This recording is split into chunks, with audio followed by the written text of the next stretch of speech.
One of the most important questions you have to ask yourself when you start the dating process, whether it's a man or woman, you have to ask yourself, do they love Jesus? And you get to ask them that. You may not ask them that specific question. You may ask them, what is your relationship like with Jesus? Because if you're a believer, then you can't necessarily date a non-believer, because here is your set of ground rules or whatever things that you live by. And if they don't live by that, then you're up for a problem. So today on the You, Me, and Jesus podcast, we're going to explore, should you date non-believers? Welcome back to another episode of the You, Me, and Jesus podcast. As you heard me talk about in my intro, we are talking about dating non-believers. And, I talk a lot about dating because I'm single. And then when I'm usually in circles with Christians, that's like typically one of the hottest topics that we get when we're all just kind of hanging out.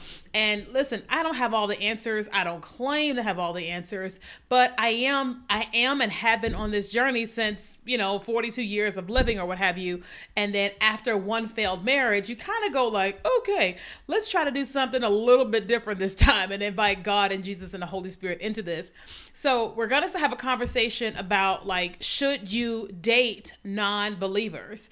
And here is my hard answer without an explanation, but I am going to explain. No, you should not be dating non-believers. Now, oftentimes I am caught in different conversations with people who have a relationship with God and don't have a relationship with God, right? And, or not Christians or whatever. And, oftentimes what people will say to me is like, well, tell me, what's on your list? And I'm like, well, he's got to love Jesus. And it's like it happens almost instantly where they say, well, can't you bring him close to God? Can't you introduce him to God? And my answer is always no. I am not bringing you to God. And here is why. Because if you have no relationship with God, no relationship with Jesus, and I have been walking with him for an extended period of time, then I've got to, how do I say this? So it's like, if you're in a race and you have been on this stretch of a race, right? And then someone comes along and they're just got on the track, right? And you're trying to get to the finish line with you when you are like whoosh, going down the highway in intimacy. And you're like, because when you get married to somebody, you're like, everything is all tied up.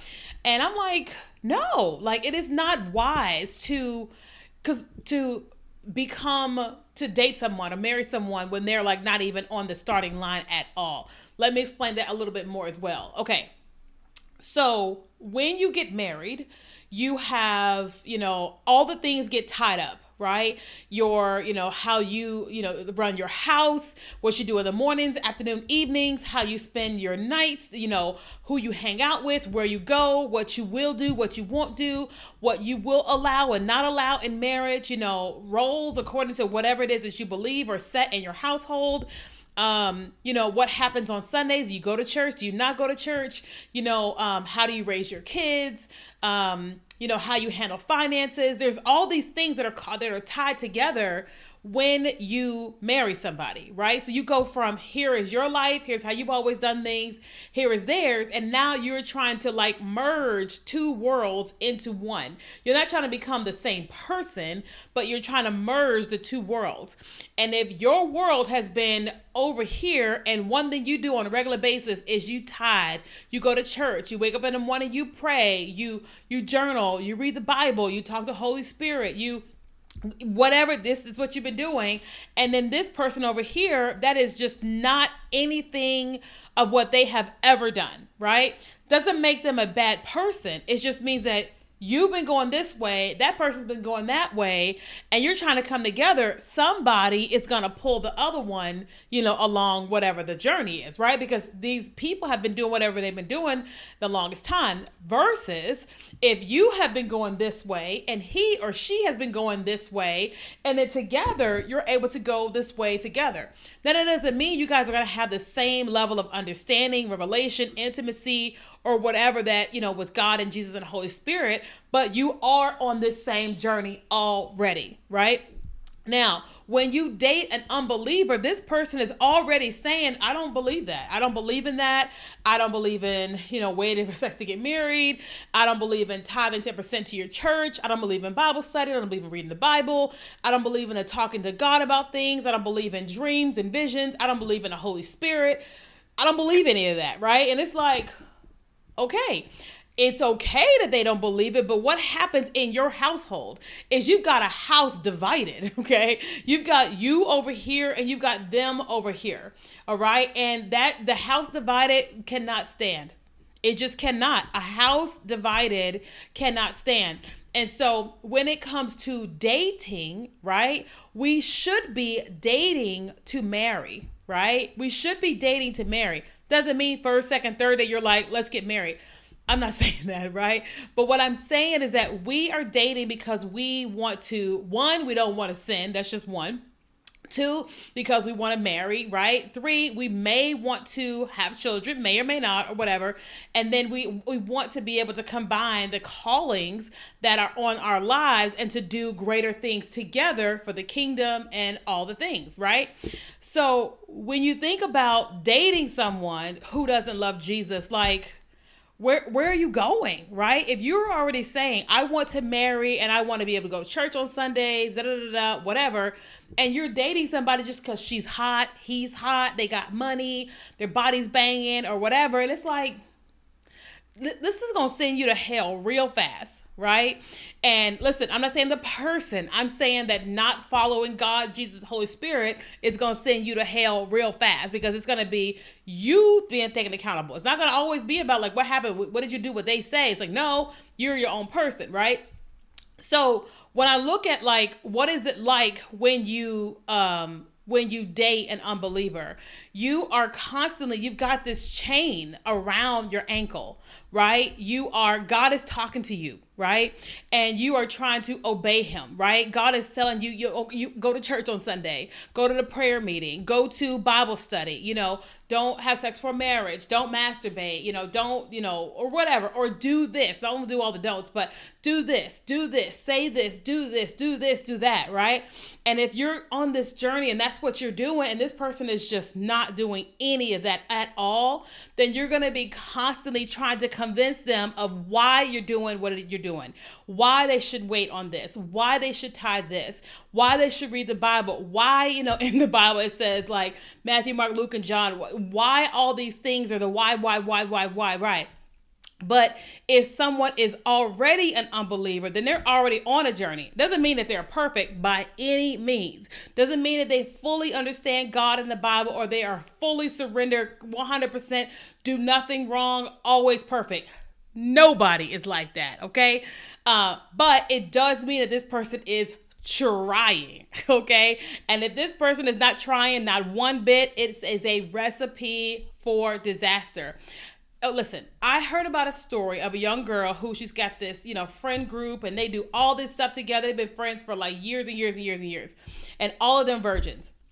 And one of them had a catastrophe strike in her life in general, and then she met this guy. Guy is not a believer, all the things. She gives him her virginity. They move in together, and then all of this crazy stuff just starts happening with this girl and with her life, and it's just taking down the whole friend group, right?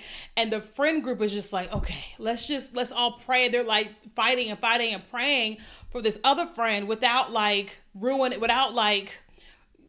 shunning her or whatever. And eventually she comes to her senses, but it's after like 2 years or so. And all this stuff has already transpired that she probably wish would not have happened had she not been in a relationship with this person. Doesn't mean that he convinced her to do all this stuff. It meant that here she was over here he was over here. Somebody is going to be the strong one. And in that instance, it was him. And she came over to this side and just did the things that they want to do, right? I tell my Christian friends all the time that, like, they say, well, I want a man to lead. Oh, he is going to lead, right? But at the same time, he can love Jesus and all that, but he still has hormones, right? He still has a desire. He's still looking at you like she is fine as wine. His body is still reacting to your presence, to your curves, to your perfume, or hers, she's reacting to your cologne, whatever, But like, a man is going to lead, if he is choosing to lead. But that doesn't mean that he is not going to be, he's not going to have weak moments. That doesn't mean that he's not going to want to, like, have sex. That doesn't mean that he's not going to want to participate in whatever. You know what I mean? But what it does mean is that he's going to try his best to get to y'all not to. And he's going to invite you into, hey, so I'm going to have weak moments. You're going to have strong moments, vice versa. And if I start to like wither or whatever, I need you kind of holding me up. I'm going to lead the pack, but I don't always, like, you know, leaders are not, they don't always just have a strength at 100. They just don't. They don't always have strength at 100. So they start out at 100, and then sometimes they get down to 10%. And then it's important for the person that is at 100 to now lead the pack so that the one that's at 10% can now regain their strength. And that's something that happens in relationships. And so when it comes to dating a non-believer, if they are at 0, because they're like, I don't need to, like, that's not part of my belief system, it's not part of my foundation. And you were at 100, now you at 10, 5, 1, 0. There's nobody to lead because that's not the foundation that this person lives their life by. Okay. So my whole point in today's broadcast is that, like, I know that we feel like the dating pool is small, that it's small for men or women that love Jesus, that want to save themselves for marriage or whatever, but it's not true. It's just that what is loud feels like it's the majority, but it's actually not the majority. Yes, there are a lot of people who don't love Jesus, but there are a lot of people that do. Yes, there are a lot of women that ABC or a lot of men that ABC, but there are a lot of them that do not, right? And the thing is that we have got to be steadfast and patient and believing what God is saying to us, that he is going to bring us our heart's desire. Don't get me wrong. I have my moments where I'm like, God, I have been divorced for 10 years. Some of these girls been divorced for like 30 days and they already met somebody. What is going on? You know what I mean? And so I have my moments, right? But no matter what moments I have or lengths of time that I have, I'm still like, I'm still not going to go for you because you're going to lead me back to hell. Like, you just are. Like, that was a bad divorce I went through, and even he was a Christian. And I'm like, I don't want to go through that again. Anything of the sort like that again. So no matter how I feel in this moment, I'm going to figure out how to wait this thing out. Okay. So if you're thinking about dating somebody who does not love Jesus, don't do it. Don't do it. Don't do it. Doesn't mean you're perfect. Doesn't mean they got to be perfect. But if you go ahead and you go with someone who's over here and you're over here, one of y'all is going to win. And more than likely, it's going to be him. Okay? Or it's going to be the weakest one, the one that they ain't close to Jesus. Okay? All right. So if you enjoyed today's episode, I would love to know it. Let me know by telling me here on YouTube. If you are watching this on the podcast, make sure you subscribe and download all the episodes. But also come and interact with us on our YouTube channel at You, Me, and Jesus. We're trying to really grow our community there and be able to talk to you there. Okay? So thanks so much for listening and watching.